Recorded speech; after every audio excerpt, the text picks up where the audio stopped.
Lieutenant Commander Sarah Chen stood at the entrance of the Naval Special Warfare Training Facility in Coronado, California, watching the morning sun cast long shadows across the compound. At 34 years old, she had spent the last 12 years proving herself in a world that didn't always want her there. Now, she was about to face her biggest challenge yet. Sarah had been assigned as the new hand-to-hand combat instructor for a class of SEAL candidates. It was a prestigious position, one she had earned through years of dedication and skill. But as she walked toward the training building that first morning, she could feel the weight of dozens of eyes on her. Some curious, most skeptical. The commanding officer, Captain Morrison, had briefed her the day before. "You're qualified for this job, Chen, more than qualified. But these men, some of them won't see it that way. You'll have to prove yourself all over again." Sarah had simply nodded. She was used to it. Inside the training facility, 24 SEAL candidates stood in formation. They were all men, all physically impressive, and all looking at her with varying degrees of doubt. Sarah could read their faces like a book. She'd seen those expressions before, in every unit she'd ever served with. "Good morning, gentlemen," Sarah said, her voice clear and authoritative. "I'm Lieutenant Commander Chen, and I'll be your close-quarters combat instructor for the next 8 weeks. A few polite nods, mostly silence. "I know what some of you are thinking," she continued. "And yes, I am aware that I'm 5'6" and weigh 130 pounds. I'm also aware that every single one of you could probably bench press twice my body weight." A couple of the men smirked. One in the back, a broad-shouldered candidate named Jake Torres, whispered something to his neighbor. Both men chuckled. Sarah walked slowly toward them, her boots echoing in the quiet gym. "Did you want to share that with the class, Torres?" Jake straightened up, not quite meeting her eyes. "No, ma'am." "I didn't think so." Sarah turned to address the entire group. "Combat isn't about size. It's about technique, leverage, and knowing your opponent's weaknesses. Over the next 8 weeks, I'm going to teach you skills that could save your life in the field. Whether you choose to learn them is up to you." The first week went by without major incident. Sarah demonstrated techniques, corrected form, and ran drills. Most of the candidates were professional, even respectful, but she could sense the undercurrent. Jake Torres and 2 of his friends, Brad Mitchell and Cole Stevens, whispered among themselves during breaks. They followed her instructions slowly, deliberately making it clear they didn't think she belonged there. On Friday of the first week, Sarah asked for a volunteer to help demonstrate a defensive technique. No one stepped forward. "Torres," she said, "you're up." Jake sauntered to the front, all confidence and swagger. He was 6'3", at least 220 pounds of muscle. He stood in front of her with his arms crossed, looking down at her like she was a child. "I need you to attempt a rear choke hold," Sarah instructed, "when I give the signal." "You sure about this, ma'am?" Jake asked, loud enough for everyone to hear. "I wouldn't want to hurt you." A few nervous laughs rippled through the group. Sarah's expression didn't change. "I appreciate your concern, Torres. Now, when you're ready." Jake moved behind her and, at her signal, wrapped his massive arm around her neck. He applied pressure, more than necessary for a training demonstration. Sarah felt the squeeze, cutting off her air supply faster than it should have. She could have easily broken the hold. She'd done it 1,000 times against larger opponents. But something in Jake's grip told her this wasn't just about training. He was making a point, trying to put her in her place. Sarah tapped Jake's arm, the universal signal to release. He held on for another second, then 2, before finally letting go. She stumbled forward slightly, coughing, her hand going to her throat. The room went completely silent. "Too much?" Jake asked, but there wasn't any real concern in his voice. He was smiling. Sarah straightened up, her eyes meeting his. For a long moment, she said nothing. Then she turned to the class. "Class dismissed. We'll pick this up on Monday." As the candidates filed out, she heard Jake's voice carrying across the gym. "Guess she couldn't handle it. Maybe they should get us a real instructor." Sarah stood alone in the empty training facility, her hand still on her throat. She could feel the bruise already forming. This wasn't the first time someone had tried to intimidate her, to push her out. But something about this felt different, more dangerous. She thought about her years of service, the missions she'd run, the lives she'd saved, the enemies she'd faced, and now she was being choked out by a trainee who thought he knew better. Captain Morrison's words echoed in her head. "You'll have to prove yourself all over again." Sarah looked at her reflection in the mirrored wall. Her neck was already showing red marks. "All right," she said softly to herself, "if that's how it's going to be." She had faced down terrorists and survived combat zones. She wasn't about to be pushed around by a trainee with an attitude problem. But she would do this the right way, the professional way. At least, that's what she told herself as she left the facility that evening, not knowing that the situation was about to get much worse. Part 2, Breaking Point. The weekend passed slowly. Sarah spent Saturday icing her neck and reviewing her options. She could report the incident to Captain Morrison, file a formal complaint, but she knew how that would look. She'd be seen as weak, unable to handle herself. In a community like the SEALs, reputation was everything. By Monday morning, the bruises on her neck had faded to a yellowish purple. Sarah covered them with her collar and returned to the training facility. The atmosphere had changed. Word had spread about Friday's incident. As Sarah entered the gym, she could feel the shift in energy. Some of the candidates looked uncomfortable, others emboldened. Jake Torres stood with his two friends, Brad and Cole, all three wearing matching smirks. "All right, gentlemen," Sarah began, her voice steady. "Today we're going to cover escape techniques from various chokeholds. Partner up." The candidates paired off. Sarah walked among them, correcting grips and demonstrating proper form. When she reached Jake's pair, she paused. "Torres, you're applying too much pressure. This is training, not actual combat." Jake loosened his grip slightly but said nothing. His partner, a young candidate named Ryan, looked relieved. "Yes, ma'am," Jake said, his tone dripping with false respect. Sarah moved on, but she could feel his eyes on her back. The week continued in this pattern. Jake and his friends tested boundaries, pushed limits. They followed her instructions just enough to avoid direct insubordination, but their disrespect was clear. They took extra-long breaks, talked during demonstrations, made jokes just quiet enough that she couldn't quite hear them. Other candidates began to notice. Some stayed neutral. A few, like Ryan, seemed sympathetic but too intimidated to speak up. On Wednesday afternoon, Sarah was demonstrating a complex grappling technique.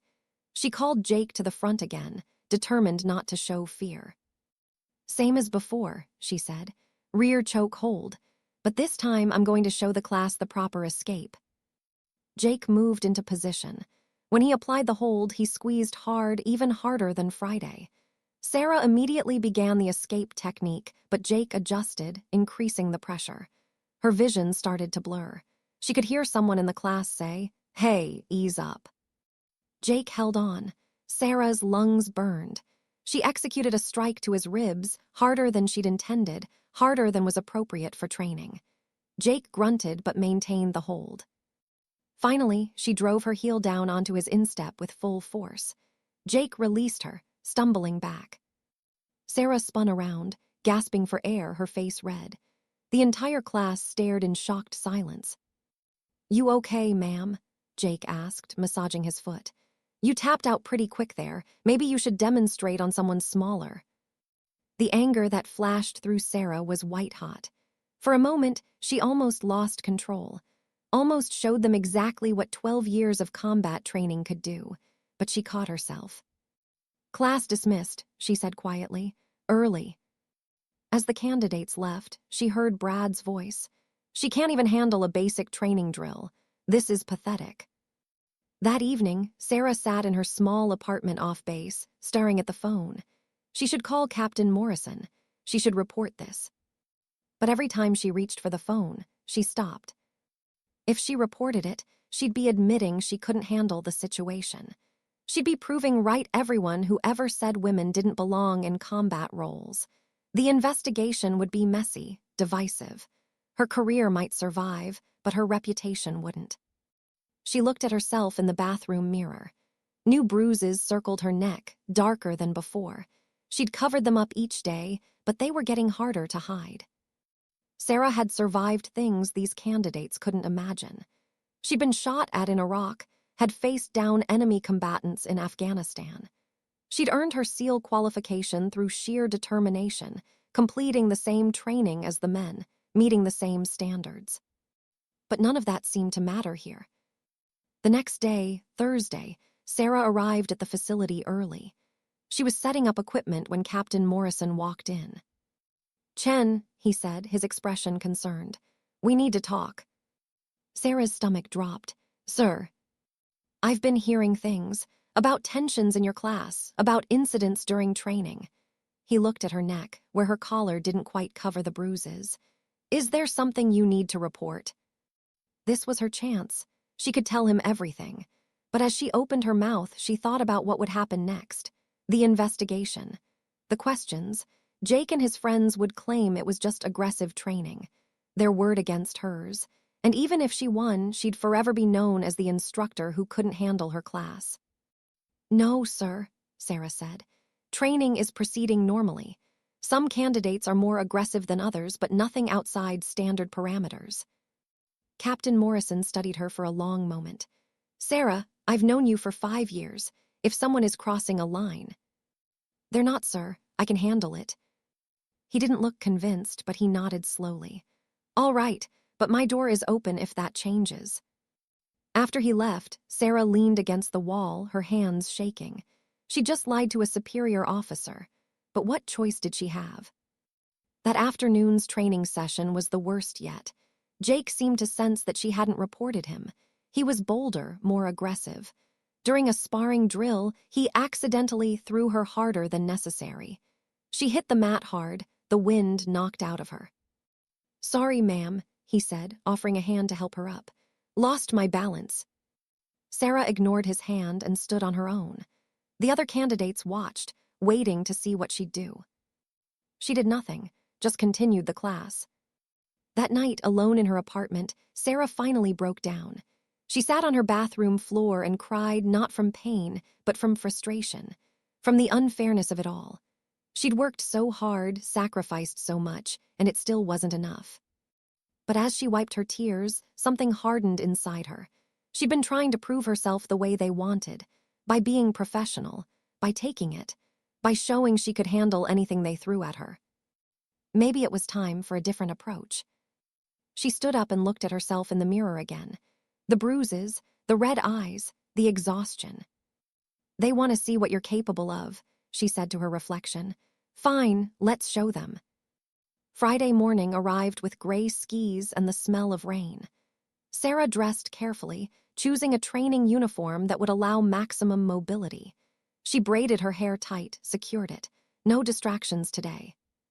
As she drove to the facility, her phone buzzed with a text from her old mentor, Master Chief Petty Officer James Rodriguez. He'd heard through the grapevine that she was having trouble with her class. "Don't let them break you," the text read. "You're one of the best I've ever trained. Sometimes you have to remind people who they're dealing with." Sarah smiled.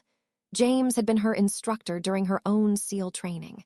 He'd pushed her harder than anyone, but he'd also believed in her when few others did. She texted back, "Thanks, Master Chief.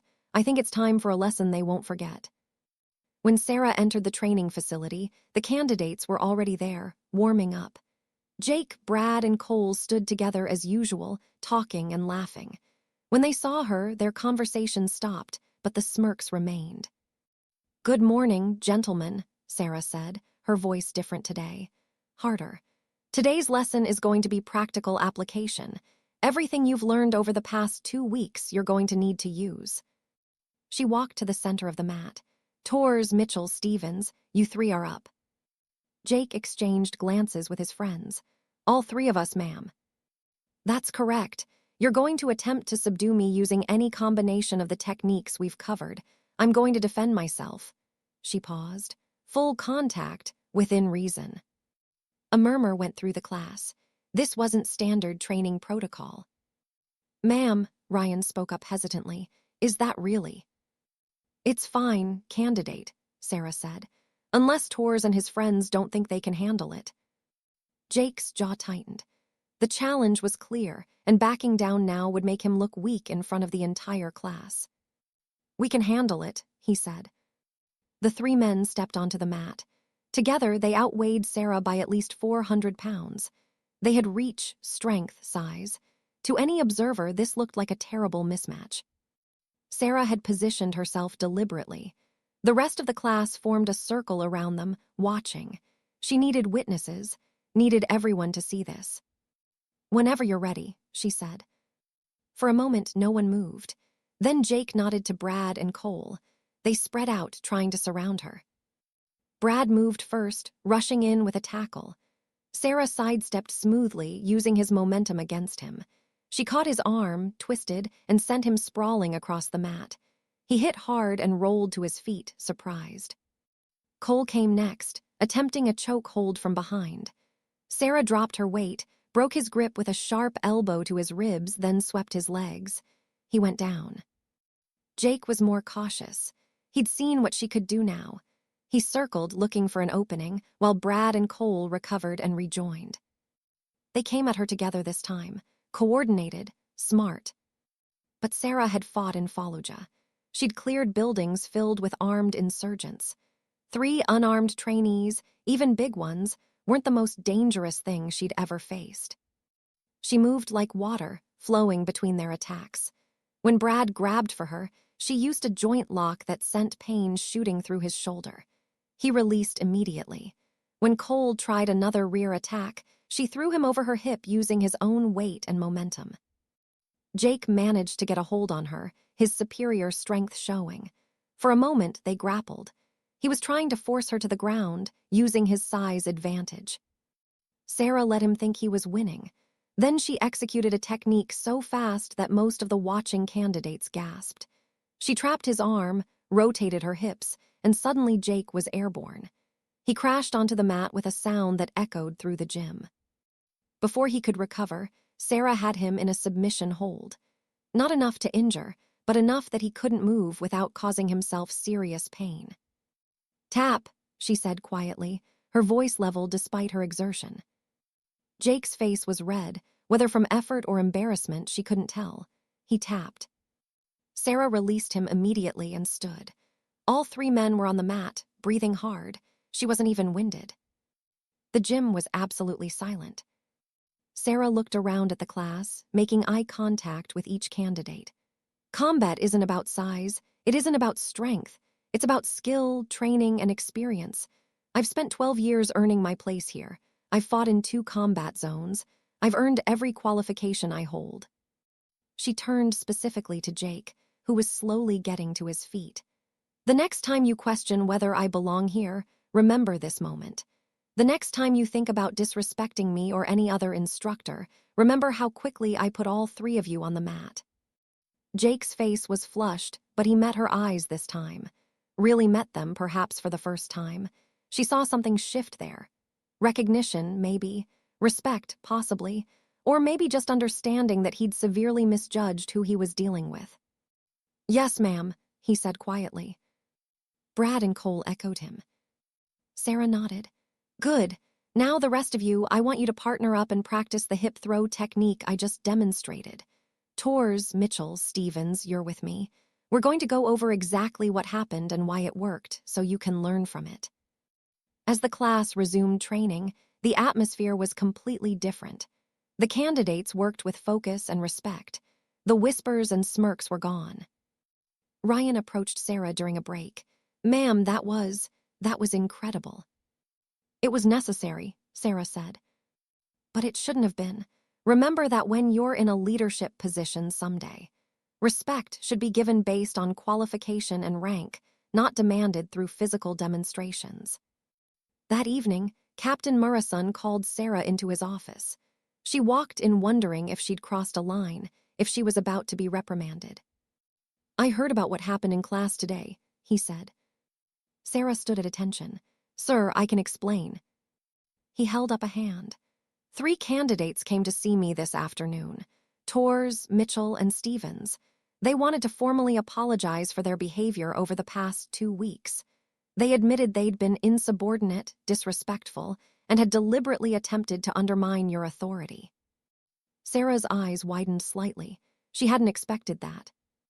They also said, Mura-san continued, that you gave them the most important lesson they've learned in training so far, about humility, about not judging people by appearance, and about what real skill looks like.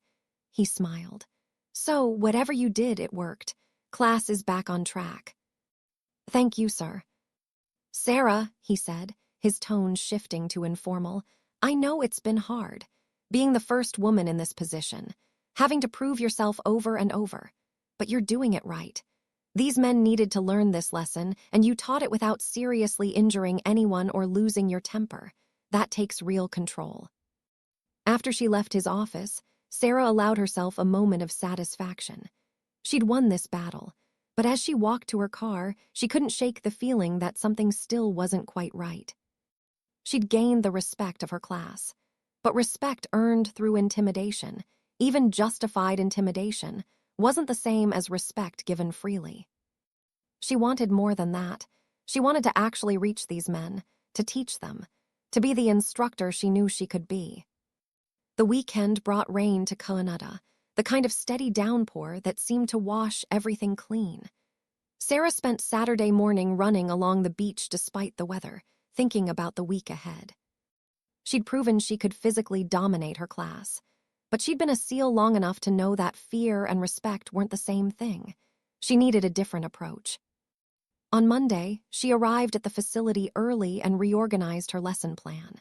When the candidates filed in, they found the mat area set up differently, stations for partner work instead of the usual formation. Good morning, Juntman, Sarah said. Today we're going to try something different. You're going to teach each other. She divided them into pairs, deliberately mixing up the usual groups. Jake was paired with Run, the younger candidate who'd shown sympathy. Brad was with a quiet, serious candidate named Muckas. Cole was with another trainee named David. Each pair is going to work through a defensive sequence, Sarah explained. But here's the key. You're going to switch who's playing instructor every 5 minutes. You'll learn as much from teaching as from being taught. As they worked, Sarah moved between pairs, offering guidance but letting them figure things out themselves. She stopped at Jake and Run's station. Tours, your stance is off, she said. Run, show him how you're distributing your weight. Run hesitated, then carefully demonstrated. Jake watched, actually paying attention this time. Good, Sarah said. Now Jake, try it again. Over the next hour, something interesting happened. Without the pressure of proving themselves to the instructor, the candidates began actually helping each other. Jake, surprisingly, turned out to be patient when working with Run, explaining techniques clearly. Brad discovered he had a knack for breaking down complex movements into simpler steps. During a break, Sarah called Jake over privately. I wanted to talk to you, she said. Not as your instructor right now, but person to person. Jake looked wary but nodded. I know why you did what you did, Sarah continued. You didn't think I belonged here. You thought I was a diversity hire, someone who got the job because of politics rather than qualifications. Jake started to protest, but she held up a hand. It's okay. I've heard it before, but I need you to understand something. I qualified for SEAL training the same way you are now. Same standards, same tests. I've deployed to combat zones. I've done the work. And I'm tired of having to prove it over and over again to people who've done a fraction of what I have. Jake was quiet for a moment. Then he said, My dad was a SEAL, served for 20 years. When I told him I had a female instructor, he said. He trailed off, looking uncomfortable. He said I probably wasn't qualified, Sarah finished. Jake nodded, looking at his feet. Yeah, and I believed him. I didn't even give you a chance. I just assumed he was right. And now? Now I know better what you did on Friday. My dad couldn't have done that. None of my instructors so far could have handled 3 guys at once like that. He met her eyes. I'm sorry, ma'am, for what I did, for the choke holds, for the disrespect, all of it. Sarah studied him. The apology seemed genuine. I appreciate that, Tors, but here's what I need you to understand. I didn't want to have to beat you into respecting me. I'd rather earn your respect by being a good instructor, by teaching you things that might save your life someday. Yes, ma'am, I get that now. Good, because I'm going to need your help. Jake looked surprised. My help? You're a natural leader. The other guys look up to you. I saw it when you were working with Run. You're good at explaining things, at breaking them down. I need you to use that to help build this class into a team, not a bunch of individuals competing with each other. Something shifted in Jake's expression. Pride, maybe, or purpose. I can do that, ma'am. Over the following weeks, the transformation was remarkable. With Jake's influence, the atmosphere in the class completely changed. The candidates began working together, helping each other improve. When someone struggled with a technique, others stayed after class to practice with them. Sarah adjusted her teaching style too. She was still demanding, still held them to high standards, but she also shared more of her own experiences. She talked about her deployments, the mistakes she'd made, the lessons she'd learned. She made herself human, not just an authority figure. One afternoon, she was demonstrating a knife defense technique when Brad raised his hand. Ma'am, can I ask you something personal? Sarah nodded. Go ahead. When you were going through training, did you ever want to quit? The gym went quiet. Every candidate was looking at her. Sarah was silent for a moment, then said, Yes, multiple times. There was one night during Hell Week when I was so exhausted I could barely stand. I was the only woman in my class, and I knew everyone was watching, waiting for me to fail. I sat in the cold water and thought, it would be so easy to just ring the bell and walk away. What made you stay? Run asked. I thought about all the people who said I couldn't do it, all the people who believed women didn't belong in the SEALs, and I realized that if I quit, I'd be proving them right, not just about me, but about every woman who came after me. She looked around at all of them. But that's not the only reason. I stayed because I wanted to be a SEAL more than I wanted to be comfortable, more than I wanted to be warm or rested or pain-free. And that's what you all need to figure out. Why are you here? What's worth the pain? The question hung in the air.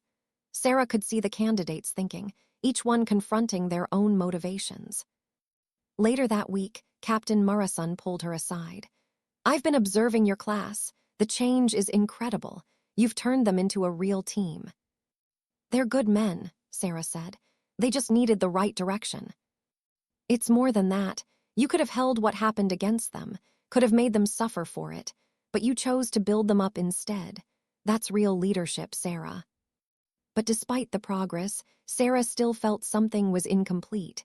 She'd won the respect of her current class, but what about the next one? And the one after that? How many times would she have to prove herself? The answer came from an unexpected source. On a Friday afternoon, as class was ending, Jake approached her with several of the other candidates. Ma'am, we've been talking, he said, and we want to do something with your permission. I'm listening. We want to record some of our training sessions, show other candidates coming through what real combat training looks like, show them learning from a female instructor and how valuable that is. We thought maybe it would help, so the next class doesn't make the same mistakes we did. Sarah felt a tightness in her chest. This was more than respect. This was allyship. I think that's an excellent idea, she said. Thank you, gentlemen. As they left that evening, Ryan hung back. Ma'am, I just wanted to say, my little sister wants to join the military. She asked me if women can really make it in combat roles. After being in your class, I told her absolutely yes, because I've seen it. Sarah smiled. Make sure you tell her it won't be easy, but if she wants it badly enough, she can do it. That night, Sarah sat in her apartment feeling something she hadn't felt in a long time. Hope. Not just for herself, but for the future. Maybe things really were changing. But she'd been in the military long enough to know that change was never simple, and victories were never permanent. As it turned out, her biggest test was still ahead. The last week of Sarah's 8-week course arrived with an unexpected development. Captain Morrison called her into his office on Monday morning. Sarah, I need to talk to you about something sensitive, he said, his expression serious.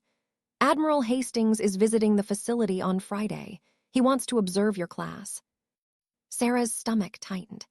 Admiral Richard Hastings was old-school Navy, known for his traditional views on women in combat roles. He'd been vocally opposed to integrating women into special operations. I see, Sarah said carefully. He's specifically requested to observe your class because he's heard about your unconventional approach and about the incident a few weeks ago. Morrison looked uncomfortable. Someone reported it to him, not the resolution, just the initial problem. He wants to see for himself if women can effectively lead SEAL candidates. Sarah understood immediately. This wasn't just about her class anymore. This was about whether women would continue to be allowed in these positions. What do you need from me, sir? Just do what you've been doing. Show him what a good instructor looks like. But Sarah, he paused. He's looking for reasons to criticize. He's going to be watching for any sign of preferential treatment, any lowering of standards, any hint that you can't handle the job. Understood, sir. Sarah spent the week preparing her final demonstration for the Admiral's visit. She decided on a comprehensive practical exercise that would showcase everything the candidates had learned. More importantly, it would show how they'd grown as a team.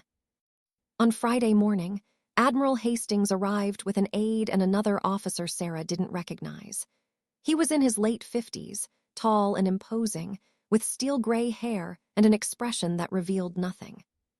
Lieutenant Commander Chen, he said, his tone formal. I'm here to observe your training session.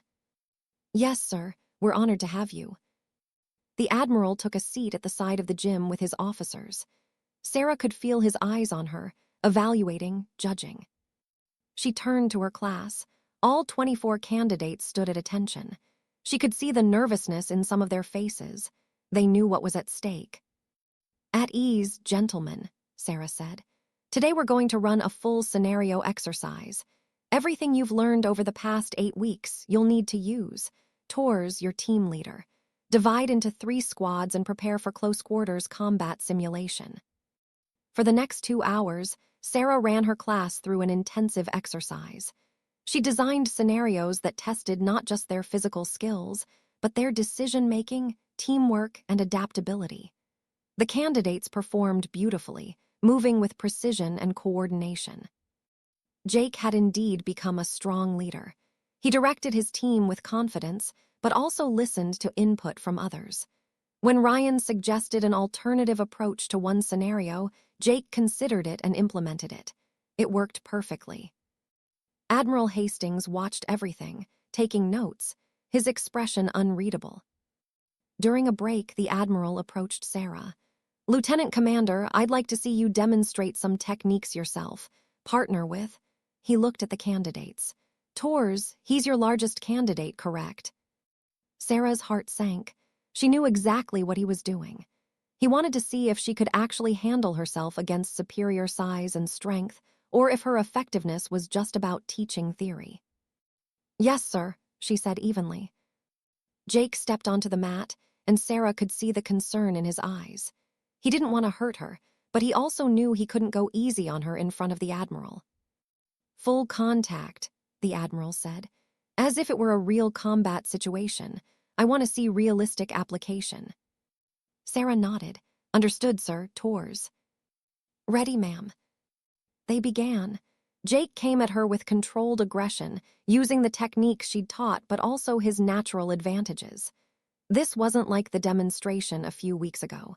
This time, he was trying his best, fighting smart. Sarah matched him move for move. When he tried to use his strength, she used leverage.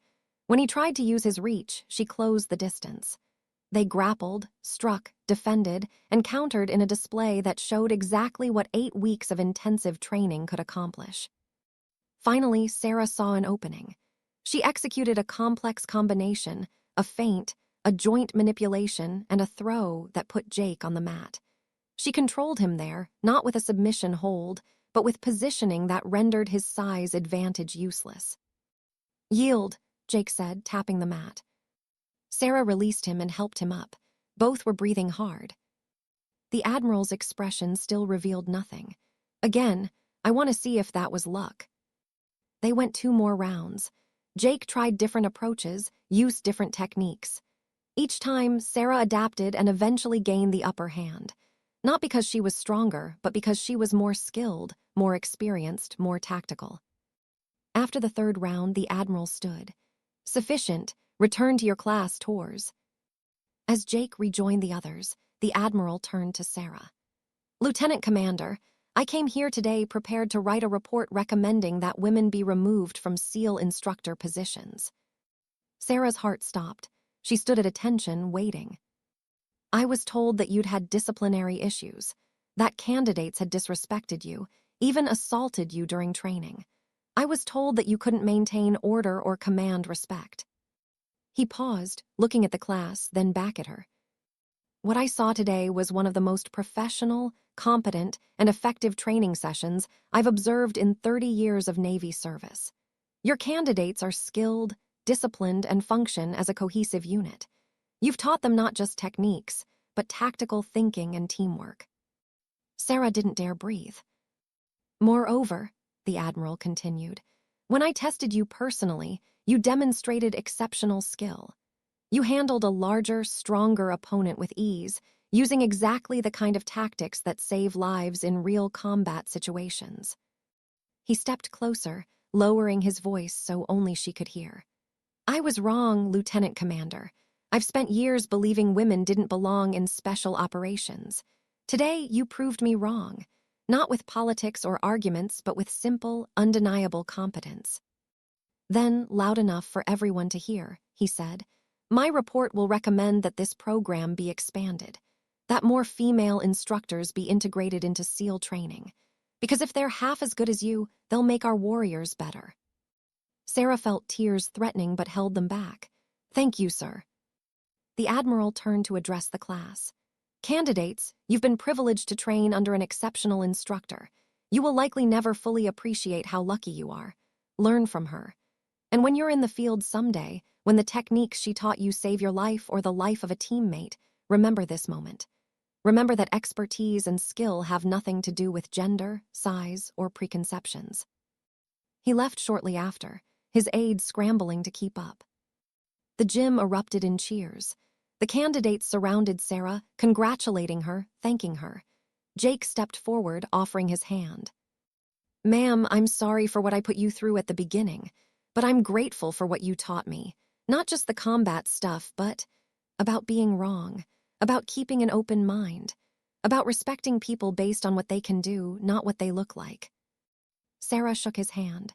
You learned tours, that's all anyone can ask. You came here with certain beliefs, and you were willing to change them when faced with evidence. That takes courage, too. Captain Morrison appeared in the doorway, smiling broadly. Chen, my office when you're done here.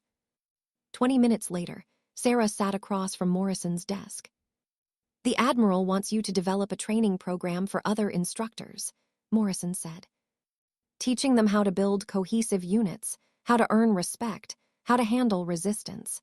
Basically, he wants you to teach other instructors how to be you. Sarah laughed, feeling lighter than she had in months. I'm not sure I can teach that, sir. Well, you're going to try. This is a big deal, Sarah. You've opened doors that were closed, not just for yourself, but for every woman who wants to serve in special operations. That evening, Sarah's final class gathered for an unofficial celebration. It was against regulations, but Morrison looked the other way. In a small break room, the candidates presented her with a plaque they'd made. It read, To Lieutenant Commander Sarah Chen, you taught us how to fight. More importantly, you taught us how to think. We came here as boys with prejudices. We leave as men with respect. Sarah had to turn away for a moment to compose herself. Ryan spoke up. Ma'am, I called my sister yesterday, told her about you, about what you've taught us. She's submitting her application to the Naval Academy next week. I hope she makes it, Sarah said. And when she does, tell her to remember, it won't be easy. She'll have to prove herself probably over and over, but it's worth it. Will you tell her yourself? Ryan asked. She'll be visiting me next month. I'd really like her to meet you. I'd be honored. As the evening wound down, and the candidates left one by one, Jake hung back again. "Ma'am, I need to tell you something. When I choked you that first time, I did it on purpose. I was trying to make you quit, to prove you didn't belong. I've been carrying that guilt for weeks now." Sarah nodded. "I know." "You knew?" "Of course I knew. I've been doing this too long not to recognize intentional aggression." She looked at him steadily. "The question is, why didn't you quit when I had you in that submission hold? I could have hurt you, could have made an example of you in front of everyone." Jake thought about it. "Because you're better than that. You proved your point without destroying me. You gave me a chance to learn and grow instead of just punishing me." "Exactly. And that's what leadership is, Tors. It's not about dominance. It's about bringing out the best in people, even when they start out as your worst problem." After everyone left, Sarah stood alone in the empty gym. She thought about her journey. The years of struggle, the countless times she'd had to prove herself, the physical and emotional toll it had all taken. But standing there, looking at the plaque the candidates had given her, she felt something she'd rarely allowed herself to feel: pride. Not just in what she'd accomplished, but in what she'd helped others accomplish. Jake, Brad, Cole, and all the others had arrived as skeptics. They were leaving as believers. And more than that, they'd become better men, better warriors, better teammates. Her phone buzzed. A text from Master Chief Rodriguez. "Heard the Admiral's visit went well. Told you you'd make them regret underestimating you. Proud of you, Sarah." She smiled and texted back. "Thanks, Master Chief, but I didn't make them regret it. I made them better. That's the real victory." As Sarah locked up the facility and walked to her car, she thought about all the young women out there who dreamed of serving in special operations. The barriers were still there. The prejudices hadn't vanished. The struggle wasn't over. But it was a little easier now. The path was a little clearer. Because Sarah Chen had walked it first, and she'd walked it with honor, skill, and grace. She'd proven that belonging wasn't something you had to constantly justify. It was something you earned once, powerfully, and carried with you forever. The next class of instructors would learn from her experience. The next generation of candidates would train without the same prejudices. The next female SEAL candidate would face fewer doubters. Progress was slow, Sarah knew, but it was real. And as she drove home through the California evening, Sarah Chen allowed herself to believe that she'd made a difference. Not just in one class, not just in one demonstration, but in the future of women in special operations. She'd been choked, disrespected, and doubted. But she'd never forgotten who she was: a warrior, an instructor, a leader.